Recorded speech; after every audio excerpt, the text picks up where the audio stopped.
Bismillah, Assalamualaikum warahmatullahi wabarakatuh. Alhamdulillah, salatu wassalamu ala rasulillah wa ala alihi wa sahbihi wa man wala wa ba'd. Fa inna astaqal hadisi kitabullah wa khairal hadi hadi Muhammadin sallallahu alaihi wasallam. Syarrul umuri muhdatsatuha wa kullu muhdatsatin bid'ah wa kullu bid'atin dhalalah wa kullu dhalalatin finnar. Ayolah ikhwah zinallahu wa iyyakum ajmain. Alhamdulillah, segala puji hanya milik Allah Subhanahu wa taala yang kembali mempertemukan kita dalam majelis ini untuk melanjutkan pelajaran kita dari Ad-Durus Al-Yaumiyah. Sekarang kita masuk pelajaran yang ke-308, yaitu sifat asyuh. Sifat asyuh, ya, shin sama ha, syuh, ya, atau syahih. Apa yang dimaksud dengan sifat asyahih? Sifat asyahih itu artinya asyaddu minal bukhl, lebih parah daripada sekedar bakhil. Kalau bakhil itu artinya pelit, tapi kalau syuh itu pelit banget, iya, atau sangat-sangat pelit. Dan kata para ulama, annal bukhla imsakul mar'i ma indahu khasyatan nafad. Kalau bakhil itu seseorang menahan sesuatu yang dia miliki khawatir hilang. Itu namanya bakhil. Dia punya sesuatu, misalnya uang. Dia mempertahankan uangnya dia supaya uang itu tidak hilang dari dia atau tidak berkurang dari dia. Itu namanya bakhil. Itu namanya bakhil. Nah, sifat syahih atau sifat asyuh itu lebih asyad, lebih parah daripada hanya sekedar sifat bakhil. Li'annahu mana'a ma'ahir sin ala ma laisa biyadihi. Dia juga mencegah bersamaan dengan girohnya dia, semangatnya dia untuk mencegah yang bukan milik dia. Ya. Yang punya dia aja dipegang, yang bukan miliknya saja dia mengakui itu miliknya dia. Dia menahan supaya jangan dikasih dia, jangan. Itu namanya syuh. Misalnya ada orang, contoh. Ada orang mau sedekah, padahal itu uangnya orang lain, bukan uangnya dia. Contohnya A dengan B. Si A ini punya sifat syahih misalnya. Ini punya teman si B ini mau infakin hartanya di jalan Allah, dia mau sedekah. Misalnya 100.000 misalnya, dia mau sedekah 100.000. Kemudian si A ini bilang sama si B, B jangan sedekah, nanti uang kamu berkurang, nanti kita nggak bisa makan lagi, kan begitu. Iya. Padahal itu bukan uangnya si A, yang mau infak si B, itu uangnya si B, nggak ada urusannya sama si A. Tapi si A ini yang melarang si B untuk berinfak. Ini namanya syahih. Ini namanya syahih. Ini lebih parah sifat asyahih ini daripada al-bukhl. Dan al-bukhl saja kita dilarang untuk sifat pelit, ya. Memiliki sifat pelit ini merupakan sifat yang tercela, ya, sifat tercela, tidak mau sedekah, sebagaimana yang sudah kita bahas pada pertemuan pelajaran-pelajaran yang lalu, ya, bahwasanya terkadang sifat bakhil itu muncul karena, ya, bisikan syaitan. Dia tidak mau infak karena takut, khawatir, ya, tidak hartanya berkurang, dia tidak bisa memberikan makan kepada istri dan anaknya, dan seterusnya, sehingga dia tidak jadi untuk berinfak, ya, berinfak. Nah, kalau syuh itu lebih parah lagi, tadi sudah kita jelaskan. Fa idza hasala bi yadihi syai'un syahha alaihi wa bakhila bi ikhrajihi fal bukhlu samratus syuh. Dan ingat bahwasanya kalau misalnya ada seseorang yang ingin mengeluarkan hartanya di jalan Allah, misalnya dia mau infak, dia menahan uang tersebut, maka itu bakhil. Dan syuh itu lahir dari sifat bakhil. Artinya kalau ada orang bakhil, dia menahan hartanya untuk tidak diinfakkan di jalan Allah, nanti akan berakibat, berdampak, dia akan memiliki sifat asyuh. Iya. Makanya jangan dibiasakan seperti itu, ya. Asyuhu ya'muru bil bukhli. Sedangkan asyuh itu syahih, itu dia pasti akan memerintahkan untuk senantiasa pelit, untuk senantiasa memiliki sifat bakhil. Fal bakhilu man ajaba da'iyasyuh. Dan orang yang pelit itu ya mereka adalah orang-orang yang menjawab panggilan dari asyuh, jadi kekikiran yang sangat gitu ya. Kita akan baca 3 dalil dari Al-Quran 2 dan dari hadis Nabi SAW 1. Yang pertama, firman Allah Subhanahu wa taala dalam surat Al-Lail ayat 8 sampai 11. Surat Al-Lail ayat 8 sampai ayat 11. Allah Subhanahu wa taala berfirman, "Wa amman bakhila wastagna wa kadzdzaba bil husna fasanu yassiruhu lil usra wa ma yughni anhu maluhu idza taradda." Apa artinya? Wa amman bakhila wastagna, siapa saja yang dia bakhil, pelit, wastagna, dan dia merasa cukup.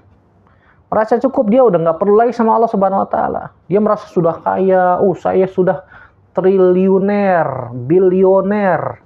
Uangnya udah banyak. Sampai kata orang angka serinya udah nggak terbatas. Subhanallah, saking banyaknya uangnya. Sehingga dia merasa dirinya sudah merasa cukup. Saya udah punya uang banyak. Sehingga dia nggak butuh sama Allah Subhanahu wa taala. Sehingga dia nggak pernah berdoa minta sama Allah Subhanahu wa taala. Ini tercela. Ini tercela. Siapa saja yang bakhil dan dia merasa cukup dengan dirinya, nggak butuh sama Allah Subhanahu wa taala. Subhanallah. Wa kadzdzaba bil husna. Nih di sini disebutkan 3. Yang pertama dia bakhil. Yang kedua dia merasa cukup. Ya, tidak butuh sama Allah Subhanahu wa taala. Yang ketiga, dia kadzdzaba bil husna, dia mendustakan al-husna. Apa yang dimaksud dengan al-husna? Para ulama tafsir kebanyakan mengatakan bahwasanya yang dimaksud dengan al-husna ini adalah surga Allah Subhanahu wa taala. Ya, kebaikan surga Allah Subhanahu wa taala. Artinya dia tidak beriman dengan hal yang gaib. Tidak beriman dengan kejadian-kejadian setelah kematian. Iya, di antaranya adalah surga Allah Subhanahu wa taala. Siapa saja yang memiliki sifat 3 ini, bakhil, merasa cukup dengan dirinya sendiri, tidak butuh sama Allah, dan yang ketiga dia tidak beriman dengan hal yang gaib. Di antaranya adalah ya surga Allah Subhanahu wa taala. Maka apa kata Allah Subhanahu wa taala? Fasanu yassiruhu lil usra. Maka kami akan memudahkan dia untuk menempuh jalan yang sulit, untuk menempuh jalan yang berat. Iya. Wa dzalika yauma idzin yaumun asir. Maka pada hari itu adalah hari yang sangat sulit, berat bagi orang-orang kafir. Ya, bagi orang kafir. Alal kafirina ghairu yasir. Bagi orang-orang kafir itu hari itu tidak mudah. Artinya berat. Artinya sangat berat. Wa ma yughni anhu maluhu idza taradda. Dan hartanya tidak akan bermanfaat idza taradda, ai idza halaka. Kalau dia sudah mati, maka tidak lagi bermanfaat harta. Coba bayangkan kalau misalnya kalau dia sudah dijemput sama malaikat maut. Iya, wakilaman roko. Wakilaman roko. Siapa yang bisa menyembuhkan dia waktu itu? Nggak ada. Iya, rokin itu artinya at-tabib atau dokter yang menyembuhkan. Kalau ada orang sudah sakaratul maut, sudah diambang pintu kematian, dijemput oleh malaikat maut, tidak ada orang yang bisa menyembuhkan dia. Selamat dari kematian, nggak ada. Cari dokter yang paling hebat di muka bumi ini, di dunia ini. Siapa orang yang bisa menyembuhkan orang yang sudah mati? Coba, ada nggak? Jawabannya nggak ada. Tidak ada. Jawabannya tidak ada. Wakilaman roko. Wa dhanna annahu al-firaq wal taffatis saqu bis-saq ila rabbika yauma idzinil masaq. Iya, itu disebutkan dalam surat Al-Qiyamah, ya. Wakila man raq, siapa yang bisa menyembuhkan dia ketika sudah sakaratul maut. Ketika sudah halaka, maka hartanya tidak bermanfaat yang dia kumpulkan seumur hidupnya dia. Walaupun orang-orang kafir zaman sekarang mereka memiliki jargon apa? Life forever, hidup selamanya. Ya, siapa yang punya duit banyak, ya kalau jantungnya bermasalah tinggal ya operasi ganti jantung yang baru yang sesuai dengan jantungnya dia, sehingga dia bisa hidup lagi.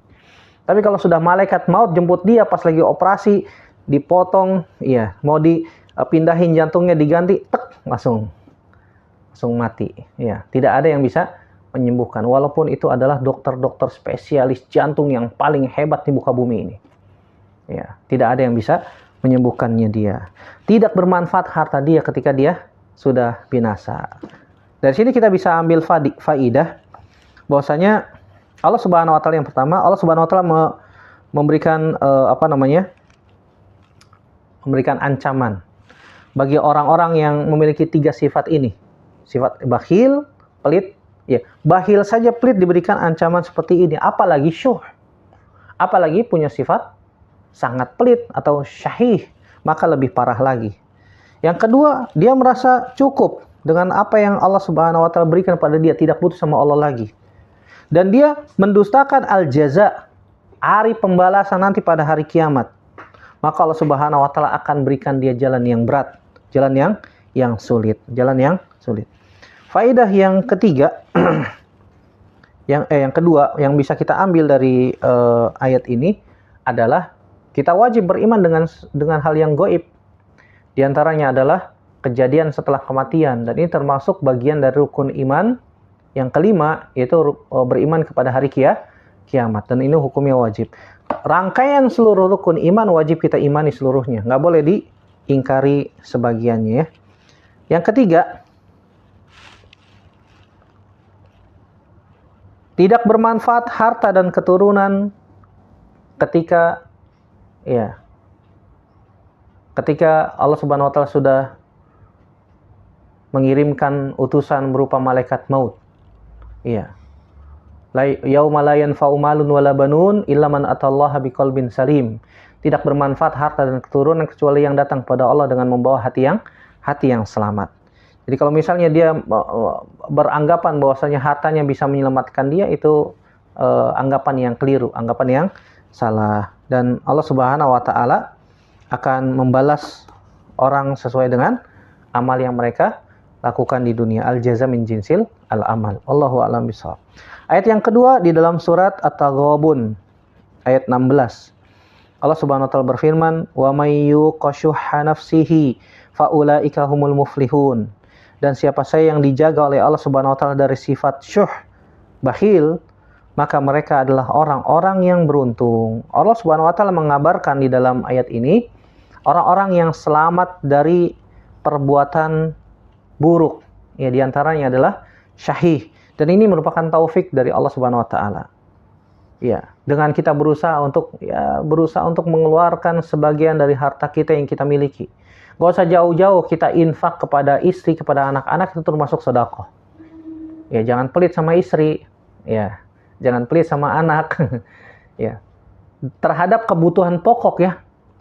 Terhadap kebutuhan pokok, bukan kebutuhan yang sifatnya sekunder, tambahan, atau apalagi yang tersier, yang sebagai pelengkap saja, enggak. Yang pokoknya tuh berupa makan sehari-hari, kemudian masalah pakaian, kebutuhan sandang, pangan, papan lah. Yang pokok, nggak boleh pelit sama istri, nggak boleh pelit sama anak-anak. Yang masalah pokok, ataupun masalah, ya, adapun yang masalah sekunder, itu dilihat kebutuhan sesuai dengan kemampuan masing-masing. Wa may yuqashuha nafsihi faulaika humul muflihun. Allah Subhanahu wa taala memberikan kabar bagi orang-orang yang selamat dari sifat syahih ini, mereka akan muflihun, mereka akan beruntung. Ya, mereka akan beruntung. Beruntung maksudnya gimana? Beruntung ya tentu saja Allah Subhanahu wa taala akan jaga hartanya, Allah Subhanahu wa taala akan berkahi. Allah Subhanahu wa taala akan berkahi. Berbeda dengan orang yang bakhil, syahih, pelit, medit, kikir, apalagi medit, ya subhanallah. Pelit, medit, kikir, bakhil, apalagi, ya, dan seterusnya. Tergantung bahasa daerah masing-masing. Ya. Maka Allah Subhanahu wa taala akan menghancurkan hartanya bagi orang-orang yang pelit. Setiap pagi misalnya didoakan oleh malaikat-malaikat yang mereka yang tidak mau berinfak di jalan Allah Subhanahu wa taala. Kata malaikat-malaikat, Allahumma a'ti mumsikan talafa. Ya Allah, berikan kebinasaan bagi orang-orang yang tidak mau berinfak di jalan Allah.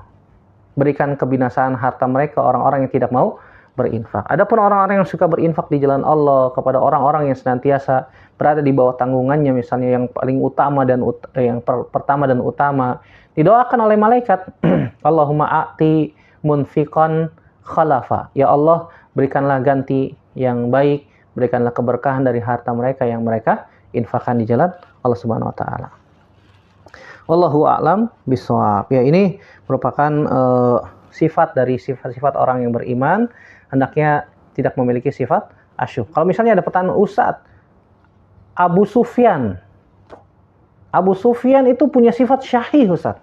Seperti yang disebutkan dalam sebuah hadis, Hindun, istrinya pernah ngadu kepada Nabi SAW, wahai Rasulullah, inna Abu Sufyan rajulun syahih. Sungguhnya Abu Sufyan itu orangnya pelit banget. Sampai saya nggak dikasih nafkah, wahai Rasulullah. Iya, sampai tidak dikasih nafkah istrinya. Itu gimana, wahai Rasulullah? Bolehkah saya ambil hartanya Abu Sufyan?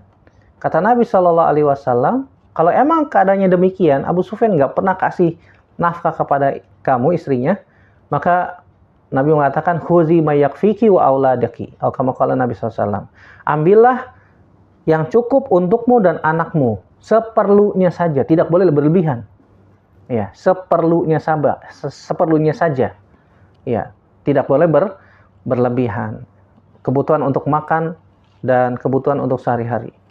Ya, dari sini kita bisa ambil faidah bahwasanya kalau emang benar suaminya misalnya nggak pernah ngasih nafkah, pelit sekali, padahal dia punya uang, sama teman-temannya suka traktir, subhanallah, tapi istrinya nggak pernah ditraktir. Ya, tapi anak-anaknya nggak pernah ditraktir makan misalnya, bahkan nggak pernah dikasih nafkah sama sekali, subhanallah. Maka seorang istri yang seperti ini boleh mengambil harta suaminya diam-diam tanpa sepengetahuan suaminya.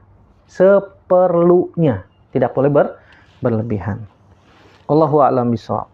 Yaitu Abu Sufyan, dan ketika itu pun Abu Sufyan baru masuk Islam. Jadi ya masih ada kecenderungan kepada dunia. Ya, sahabat biar bagaimanapun juga mereka adalah orang-orang yang diridhoi oleh Allah Subhanahu wa taala, dan mereka juga ridho kepada Allah Subhanahu wa taala, dan menunjukkan bahwasanya sahabat juga manusia, punya kesalahan. Jangan sampai kesalahan yang ada pada sahabat membuat kita senantiasa mencela sahabat, nggak boleh. Kata Nabi SAW, la tasubbu ashabi, jangan celah sahabatku. Ya. Kalau seandainya mereka menginfakkan, kalau kalian misalnya, kata Nabi SAW, kalau seandainya kalian menginfakkan emas sebesar gunung Uhud, subhanallah, emas sebesar gunung Uhud, besar sekali. Ya.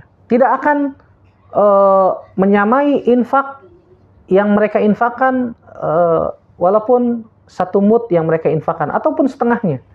Mereka infakkan satu mud berupa kurma misalnya, atau setengah mud kurma, itu tidak akan menyamai infak mereka. Walaupun kita berinfak dengan apa? Emas sebesar gunung Uhud. Makanya Nabi mengatakan nggak boleh kita mencela sahabat Nabi radhiyallahu ta'ala anhum ajmain. Yang terakhir hadis Nabi SAW, itu hadis Jabir bin Abdullah radhiyallahu ta'ala anhu yang diriwayatkan oleh Imam Muslim